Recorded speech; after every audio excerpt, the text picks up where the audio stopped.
అది 1982 జనవరి 31. తీహార్ జైల్లో ఉన్న కరుడు కట్టిన నేరగాళ్లను ఉరితీసేందుకు ఏర్పాట్లు జరుగుతున్నాయి. ఆ దుర్మార్గులను ఉరితీశారన్న వార్త వినేందుకు దేశమంతా ఊపిరి బిగబట్టి మరీ ఎదురు చూస్తోంది. తెల్లవారుజామున 5 గంటల సమయానికి వారిద్దరి తలలకు నల్ల ముసుగులు వేశారు. తర్వాత తలారి లీవర్ లాగటం, వారిద్దరి శరీరాలు గాల్లో నిర్జీవంగా వేలాడటం, వారి ఊపిరి అనంతవాయువుల్లో కలిసిపోవటం జరిగిపోయింది. ఈ మరణ వార్త విన్న తర్వాత దేశమంతా సంబరాలు చేసుకుంది. దేశానికి పట్టిన పీడ విరగడైనందుకు సంతోషించింది. దేశమంతా ఒక్కటై వారికి ఉరే సరి అని భావించిన ఆ ఇద్దరు నేరగాళ్లు బిల్లా, రంగా. ఇప్పటికే చాలాసార్లు ఈ జంట పేర్లను మీరు వినే ఉంటారు. చిరంజీవి, మోహన్ బాబు నటించిన సినిమాను కూడా చూసుంటారు. కానీ అసలు ఎవరి బిల్లారంగా? దేశమంతా ఎందుకు వీరి చావును బలంగా కోరుకుంది? స్వయంగా భారత ప్రధాని వీరిద్దరి గురించి ఎందుకు స్పందించాల్సి వచ్చింది? అసలు ఏమైంది? ఏం జరిగింది?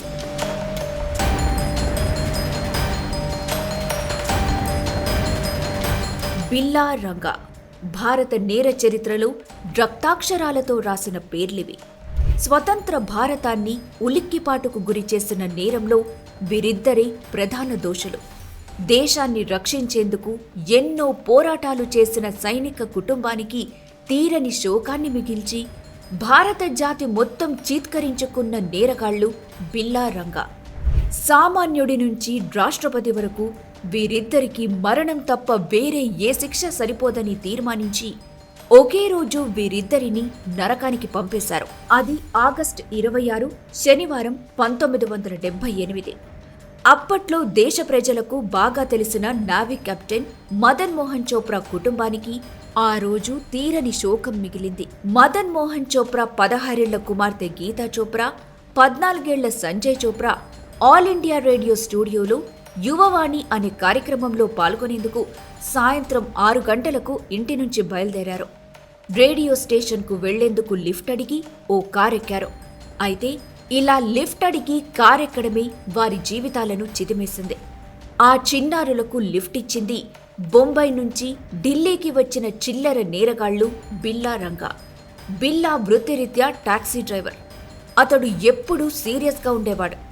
రంగా అసలు పేరు కుల్జీత్ సింగ్ కాగా బిల్లా అసలు పేరు జస్బీర్ సింగ్. ఆ ఇద్దరు పిల్లల్ని అపహరించి వాళ్ల దగ్గర నుంచి డబ్బులు వసూలు చేయాలన్నది బిల్లా, రంగా అసలు పథకం. కానీ ఇది తర్వాత అత్యాచారం, హత్యగా మారి దేశాన్ని దిగ్భ్రాంతికి గురిచేసింది. సంజయ్ చోప్రాను దారుణంగా హత్య చేసిన ఈ ఇద్దరు మృగాళ్లు ఆ తర్వాత గీతా చోప్రాపై అత్యాచారం చేసి దారుణంగా చంపేశారు. పోస్ట్ మార్టంలో గీత శరీరంపై 5 గాయాలున్నట్టు తేలగా సంజయ్ శరీరం మీద మొత్తం గాయాలున్నాయి. గీత దగ్గరున్న వాలెట్లో 17 రూపాయలు కూడా లభించాయి. గీతపై అత్యాచారం చేయటం, ఆమెను, ఆమె సోదరుణ్ణి హత్య చేయటం మొత్తం భారత్ను కుదిపేసింది.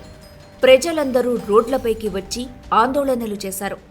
నిర్భయ ఘటన జరిగినప్పుడు జరిగిన ఆందోళనల తరహాలో అప్పట్లో ప్రజలు స్వచ్ఛందంగా రోడ్లపైకి వచ్చి భారీ నిరసన ప్రదర్శనలు నిర్వహించారు.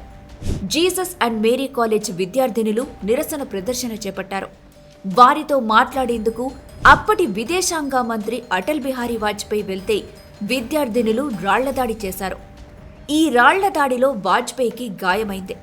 ఈ ఆందోళనలతో స్వయాన అప్పటి ప్రధాని మొరార్జీ దేశాయ్ స్పందించాల్సి వచ్చింది. బాధిత కుటుంబాన్ని స్వయంగా వెళ్లి పరామర్శించారు. దేశ ప్రధాని ఓ హత్య కేసు విషయంలో బాధిత కుటుంబాన్ని పరామర్శించడం అత్యంత అరుదు. అయినా దేశ ప్రధాని వెళ్లి నావీ కెప్టెన్ మదన్ మోహన్ చోప్రాను పరామర్శించారు. నిందితులను వదిలేదే లేదని హామీ ఇచ్చారు.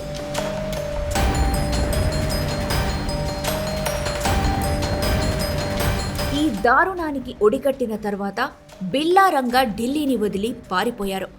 మొదట ముంబైకి, ఆ తర్వాత ఆగ్రాకి వెళ్లారు. బిల్లా, రంగాల ఆచూకీ కోసం ఢిల్లీ పోలీసులతో పాటు ఇతర రాష్ట్రాల పోలీసులు కూడా రంగంలోకి దిగారు. ప్రత్యక్ష సాక్షులను విచారించారు.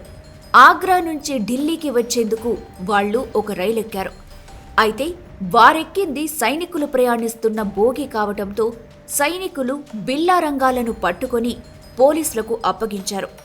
పోలీసుల విచారణలో ఈ ఇద్దరు దుర్మార్గులు చేసిన నేరాన్ని ఒప్పుకుంటూ వాంగ్మూలమిచ్చారు.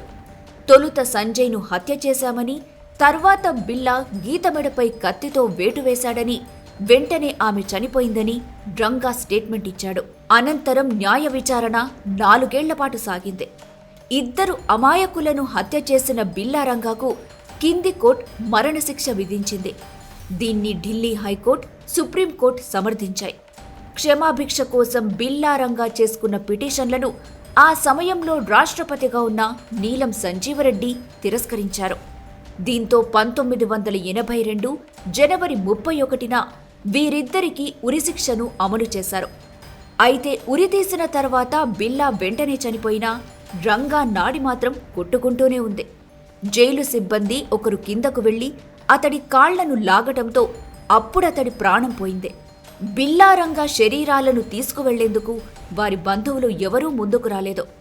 జైల్లోనే వారికి అంత్యక్రియలు జరిగాయి. రంగా ఉరితీయటానికి ముందు రోజు భోజనం చేసి మామూలుగానే నిద్రపోయాడు. బిల్లా ఏమీ తినలేదు, ఒక్క నిమిషం కూడా పడుకోలేదు. రాత్రంతా తన గదిలో అటూ ఇటూ తిరుగుతూ భయంతో వణికిపోయాడు. చివరికి వీరిద్దరి పాపం పండింది. దేశ ప్రజల ఆకాంక్షలు ఫలించి ఆ దుర్మార్గులు నరకానికి చేరారు.